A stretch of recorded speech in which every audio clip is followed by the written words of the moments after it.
जोहार नमस्कार। मैं सूरज कुमार आज फिर आप सबके बीच नए वीडियो में। आप सबके घर में भी खुशी पहुंच गई होगी झारखंड सरकार की। आशा करते हैं कि सभी लोगों के घर में मैया सम्मान का पैसा पहुंच गया होगा, तो आप सब भी काफी खुश होंगे, काफी उत्साहित होंगे कि 2500 रुपया आपके घर के हमारी माताओं के खाते में, हमारी बहनों के खातों में खटाखट खटाखट आ गया। और हम लोग काफी खुश भी हैं, उत्साहित भी हैं कि हमारे खाते में पैसा आ गया। लेकिन लेकिन मैं एक बात से बहुत चिंतित भी हूँ। चिंतित इसलिए हूँ कि आज मैं जब गाँव में अपने गुज़र रहा था, मैं अपने जब गाँव में टहलने के लिए शाम को निकला था, तो हमारे एक चाचा हैं और एक चाची भी हैं, जिनको वृद्धा पेंशन मिलता है। और वो मिल गए और मुझसे पूछे कि बाबू पैसवा ना आते हमिन के। तो देखिन बहुत दिन से पैसवा ना आ रहा है, हमिन बड़ी परेशान है, बहुत दिक्कत है। बेटवा पुतैया भी हमिन के ना के लिए बेटवा पुतैया के काहे नितरा लगल थी। आज हमार पुतैया बड़ी नितरा लगल कि हमार खातवा में 2500 आ गए, 2500 आ गए कहले थी। कौन चीज 2500 अले बाबू? हाँ, वो जो चाची थी हमारी, जिसका उम्र 55-60 वर्ष के बीच में होगा, वो पूछ रही थी कि काहे इतना नितरा लगल थी। हमार पुतैया और हमार नतिनिया दोनों खुश हल थी कि हमार खातवा में पैसा आ गए, 2500 सरकार भेजल के। मेरे पास जवाब नहीं था, मैं कुछ नहीं बोल पाया। और मैं वहां से बोला कि अच्छा ठीक है, हम उनको आश्वासन दिए, ठीक है ब्लॉक में पता करते हैं कि काहे पैसा नहीं आ रहा आप लोग का, क्यों पैसा सरकार ने रोका है। तो क्या मैया सम्मान यही है? मैया सम्मान हमारी माँ को पैसा नहीं मिल रहा है, जिसको सबसे ज्यादा जरूरत है, क्या यही है मैया सम्मान? हमारी माँ को पैसा नहीं मिल रहा है, हमारी माताएं जो 60 वर्ष से पार कर गई हैं, 50 वर्ष से जो पार कर गई हैं, उनको पैसा नहीं मिल रहा है, क्या ये मैया सम्मान है? नाम आपने जो लिखा है, ये नाम में ही मैया है, तो क्या मैया सम्मान इसी को बोलते हैं? हमारे घर के माँ को ही पैसा नहीं मिल रहा है। पैसा उसको मिल रहा है जिसका बेटा भी कमा रहा है। पैसा उसको मिल रहा है जिसका पति कमा रहा है। पैसा उसको मिल रहा है जिसका पिताजी भी कमा रहा है। पैसा उसको मिल रहा है जिसका कमाने वाला व्यक्ति घर में है और कमा रहा है, रोजी रोजगार जिसका लगा हुआ है, पैसा उसको मिल रहा है मैया सम्मान। हमारी बहन को मिल रहा है तो मैं काम करता हूं, इसलिए मैं भी कमाता हूं। अगर मेरी वाइफ को मिल रहा है तो उसका पति भी कमाता है, यानी मैं कमाता हूं। लेकिन मैया सम्मान का जो पैसा है, ओरिजिनल में हकदार कौन थे? ओरिजिनल में हकदार हमारी जो दादी हैं, हमारी जो चाची हैं, हमारी जो माँ, जो 60 वर्ष की जो बुजुर्ग महिलाएं हैं, बुजुर्ग जो हमारे गार्जियन है, जो दादाजी हैं, जो हमारे चाचा हैं, ओरिजिनल में हकदार इस पैसे के वो लोग थे। ठीक कहा था टाइगर ने।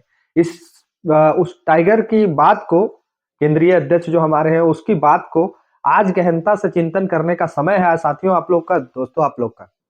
गहनता से चिंतन कीजिएगा कि उन्होंने क्या कहा था।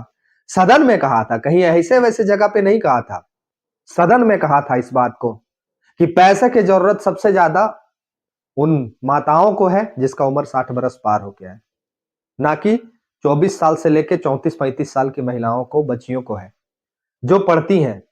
आज उनके लिए अगर शिक्षा का व्यवस्था आप उचित कर देते तो शायद मैया सम्मान की उनको जरूरत नहीं पड़ती। लाइब्रेरी की व्यवस्था हो जाती, कॉलेजों की व्यवस्था हो जाती ढंग से, स्कूलों की व्यवस्था हो जाती ढंग से, तो शायद 18 से जो जो दादा ने हमारे कहा था, शायद उनको जरूरत नहीं पड़ती इस पैसे की।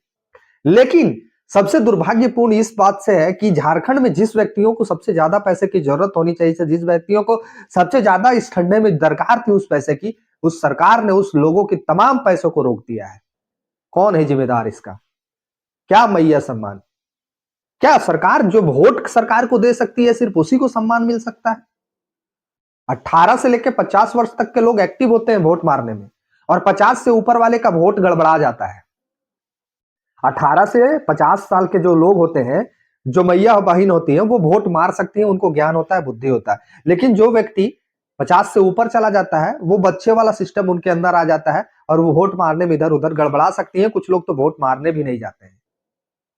ये सेट किया है सरकार ने स्टैंड को मैया सम्मान के नाम पे। मैं कमेंट में आप लोग से जानना चाहता हूं, तमाम साथियों से, मैया सम्मान का पैसा तो पहुंच गया होगा, मुझे पूरा विश्वास है आप लोग के घर में भी पहुंच गया होगा, लेकिन आपके घर में जो बुजुर्ग को जो पेंशन मिलता था, जो दादी को आपके पेंशन मिलता था, जो बड़ी माँ को आपको पेंशन मिलता था, जो आपके चाची को पेंशन मिलता था, जो दादाजी को पेंशन मिला था, जो चाचा को पेंशन, जो बड़े पापा को पेंशन मिलता था, क्या वो पेंशन पहुंचा है आपके घर में? क्या वो जो दादी है मैया नहीं है सरकार के नजर में? क्या वो जो दादी है जिसका उम्र 60 बरस हो रहा है, मैया नहीं है सरकार के नजर में? उसको हम लोग मैया नहीं मानेंगे? क्या मानेंगे उनको? कहाँ जाएंगे वो? किसके पास जाएंगे वो? उसके पास। आज के डेट में झारखंड में ऐसी स्थिति कि बेटा माँ को बेघर कर दिया है। बेघर मतलब समझते हैं ना आप लोग क्या कहते हैं? बेघर मतलब क्या होता है? बेघर मतलब होता है कि एक ही घर में एक ही बेटा है, अगर दो बेटा है तो दोनों बेटा अपना अपना परिवार को लेकर अलग जगह पर है, एगो रांची में है तो एगो हरियाणा में है, और माँ और पिताजी उसके गांव में रहते हैं, और उनका सहारा वही वृद्धा पेंशन का 1,000 रुपया हुआ करता था, क्योंकि बेटा पुतो अपने में मगन है। क्योंकि बेटा पुतो अपने में मगन है, तो माँ बाप को कौन देखेगा? और वही लोगों को सरकार 2500 रुपया भी भेज दिया। सरकार को समझ के परे है, मेरा ये योजना ही समझ के परे है।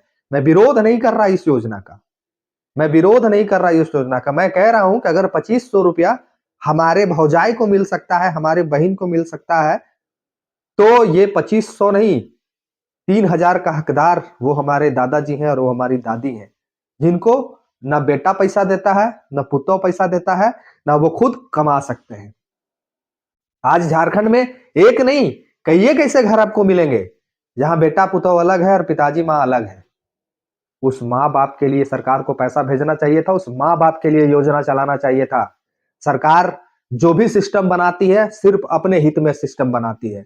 हम मानते हैं मैया सम्मान योजना करके आप 2500 दे के बहुत बड़ा ढिंडोरा पीट दिए हैं पूरे झारखंड में, लेकिन उसी घर में जिस घर में आपका मैया सम्मान का पैसा घुसा है, उसी घर के व्यक्तियों से जाके जरा पूछिएगा कि आपकी क्या हालचाल है, क्या स्थिति में आप लोग हैं, तो शायद वो कहेंगे कि हमको खैनी खाने के लिए भी पैसा नहीं जुट रहा है, ब्लड प्रेशर का दवाई खरीदने के लिए भी पैसा नहीं जुट रहा है, ना ही हमको और भी अन्य चीजों के लिए पैसा का व्यवस्था जुट रहा है। काहे कि जो जो बुजुर्ग होते हैं जिसका उम्र 55 साल से अधिक हो जाता है, उसमें बच्चा वाली क्रिएटिविटी आ जाती है, तो वो उनको भी कुछ कुछ खाने पीने का मन करता है। बेटा पुतो तो पैसा देगा नहीं, तो जिम्मेवार सरकार है। सरकार को पहले उन बुजुर्गों का पैसा के बारे में सोचना चाहिए था, ना कि मैया सम्मान के बारे में सोचना चाहिए था। मैया सम्मान जिस तरह से आपने 2500 किया है, तो वृद्धा पेंशन आपको 3,000 देना चाहिए था, क्योंकि आपने 56 लाख महिलाओं को डायरेक्ट फायदा पहुंचाया है। तो सोचिए कि बुजुर्गों की आबादी भी इससे कम नहीं होगी। तो 56 लाख अगर महिलाओं को पैसा दे सकते हैं आप, तो 56 लाख और ऐड कीजिए, उसको भी 3,000 रुपया आप दीजिए, क्योंकि सबसे ज्यादा पैसे की जरूरत उनको है। काहे कि एक माँ का बेटा कमा रहा है, एक पति की या पत्नी का पति कमा रहा है, एक बहन का भाई कमा रहा है, लेकिन जो बुजुर्ग बेघर है उसका कोई नहीं कमा रहा है। सोचिएगा, बहुत गंभीरता से मैंने इस बात को रखा है आप लोग के बीच में। बाकी वीडियो अच्छा लगे तो लाइक कर दीजिएगा और शेयर करके तमाम मैया बहन के घर में पहुंचाइए इस वीडियो को, कि उनके घर में क्या, आपके घर में क्या बुजुर्ग हैं जिनको मिल रहा है, या फिर मैया सम्मान का पैसा जो आपके घर में आया, क्या दादा दादी को दिए 1,000 रुपया कि लीजिए आपका पेंशन नहीं आ रहा था, हम आपको 1,000 देते हैं। कितनी सच्चाई है? कड़वा जरूर लगा होगा ये बात सभी को, लेकिन सच्चाई कितनी है आप कमेंट करके बताइए। क्या ये योजना के बदले सरकार वृद्ध महिला और दादाजी दादाजी को भी योजना देना चाहिए इसी तर्ज पे, कि नहीं देना चाहिए? कमेंट करके लिखिएगा। जो मैंने कहा इसे प्लीज गंभीरता से लीजिएगा और वीडियो को ज्यादा से ज्यादा लोगों तक शेयर करके पहुंचाइए, ताकि सरकार के ऐसे चीजों के खिलाफ हम लोग बोल सके, जेन्युइन चीज के ऊपर आवाज उठा सके। मिलते हैं अगले वीडियो में। धन्यवाद। जोहार।